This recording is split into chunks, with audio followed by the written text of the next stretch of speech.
Hey, the iPad Pro is, and always was, the tablet of choice for professionals, hardcore Apple enthusiasts, and those who can afford to buy this computer in the first place. That is not a computer. Just previous week, we got all new leaks confirming something we have been anticipating already. At the same time, the current Pro flagship lineup is at the front of the pack, and with its power still fully unutilized, it will remain the tablet to beat in the long run. With its successor right around the corner in the next few months, it opens the question: should you simply risk and get one of 2021 models, or choose to settle in and wait for the next gen? What do you think? Please answer below. Hi friends and welcome to the Digitalna channel. My name is Marco and this is your dose of Apple news, leaked information, tech rumors and reviews. Make sure you subscribe, leave a comment below, hit the like button and don't forget to enable all notifications so you don't miss the next video. Now sponsored promo and we are ready to go. Today's sponsor is VIP or CD Key. This company has been part of the industry for almost a decade, specialized in providing the best digital codes for the latest software and games, including Steam, Origin keys, Uplay, etc., giving you access to digital downloads automatically. Even better, fully legit. The procedure is quite simple. Obviously, the first step is that you register. Let's sign up first, the email and the password. Once registration is completed, it's time that we begin our search. I will, for example, check out Windows 10. And look, the price of the key by default is almost $20. It's time that we move forward with our order. But here comes something even better. By default, not only you can find some promising deals, you just need to go to Buy Now, and there's an option to use the discount code. In this case, let's use DMCK, and boom, you get extra percentage off. $14.88. Now beat that. With this, all you have to do is submit your order and complete the payment process. You have multiple options available, although I always prefer PayPal and I find it safe. Afterwards, you'll get your key. In this scenario, activating Windows 10 Pro is as easy as it gets. When asked for the key during the activation process, just pass the key, press activate, and that's it. Your copy of Windows is active and legit, which by the way should allow you to upgrade to Windows 11 for free. For more options like Windows 10 Home, 11 Pro, Office 2019, check out the links in the description and in the pinned comment. Remember, always be careful when sharing your personal and financial information. In the meanwhile, good luck and have some fun!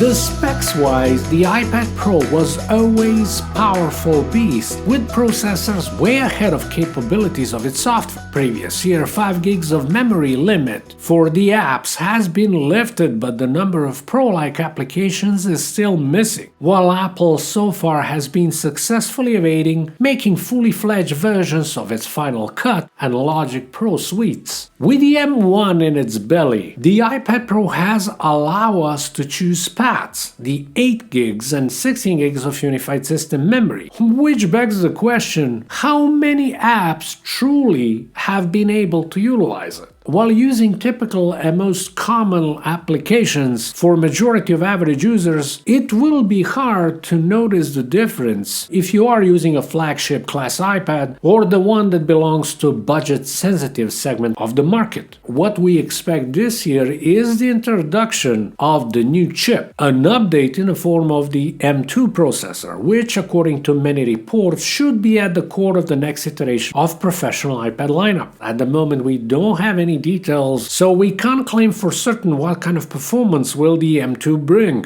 So far we're led to believe that we may only get 2 more graphics cores extra, possibly some minor improvements. That's why I would prefer to see more changes software-wise before we begin to consider Pro-class chips in the future top-of-the-line iPads. And that means what? If you are thinking about the iPad Pro this year, to make a purchasing decision solely on performance would not have much sense, cause if you want the best and the most powerful iPad, 2020 iPad Pro already does the job well and it will do it beyond. However, when we talk about the chip, it would be fair to focus on something else, and that's power efficiency. If we truly get the M2 chip, which, if we are to trust some leaks, could be one of the first 4nm processors, we can expect a bit better battery life if it all goes well. Yet the question is, how much more juice would that mean? Personally, having having one more hour of use wouldn't impact my decision a lot, but maybe someone would. You know better where you stand regarding this matter.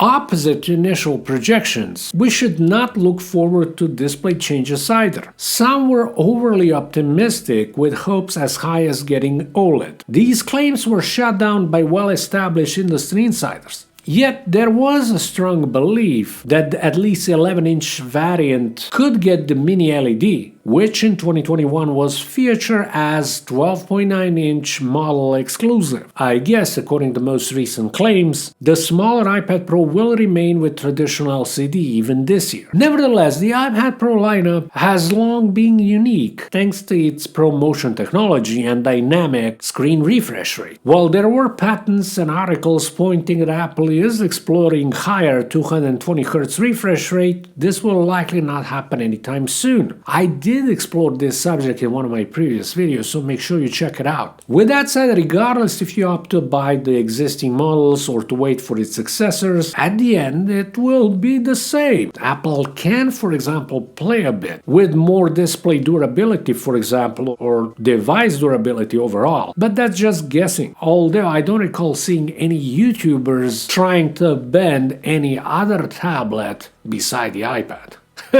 Yeah, if there is one segment that the iPad Pro still has a space to shine, are cameras. In 2020, Apple for the first time included two camera setup in the iPad product line. Both the 11-inch and 12.9-inch variations arrived with wide and ultra-wide shooters at the back, as well as the inclusion of the LiDAR sensor. If by some reason you are using your iPad to record videos or doing a photo shooting, Apple can still bring something new. 3 cameras of the iPhone Pro could make a difference for some who find that relevant. Some speculations did mention similar scenario, but I wouldn't go that far, nor base my decision blindly on that information. The iPad Pro has always been a tablet champion in terms of sound reproduction and recording. No doubt this trend will continue in 2022 with the newer models, but I have my concerns. Would that be sufficient to put your purchasing plan of existing iPad Pro model on hold? In one of my previous videos, I was considering the Apple Pencil Generation 3 as a possibility that could bring some impressive upgrades, which could then easily encourage pros and digital artists to switch. Apple, as any other company, is well known for occasionally locking down new products and limiting its usefulness and features to specific, usually the most recent devices. Nothing new. In this case, Apple could force some potential customers to sustain themselves from purchase, but there is a catch. If future buyers are not aware there will be new Pencil and some of its hopefully advanced specs and goodies, it will still be hard to justify the wait. What do you think? Will it be worth the wait for this year's iPad Pro lineup? Please answer again below. I hope you enjoyed this video. If you did, make sure you subscribe, hit the thumbs up and turn on notifications. Thank you so much for watching this Digitalna channel. My name is Marko, talk to you soon, have an excellent day, bye.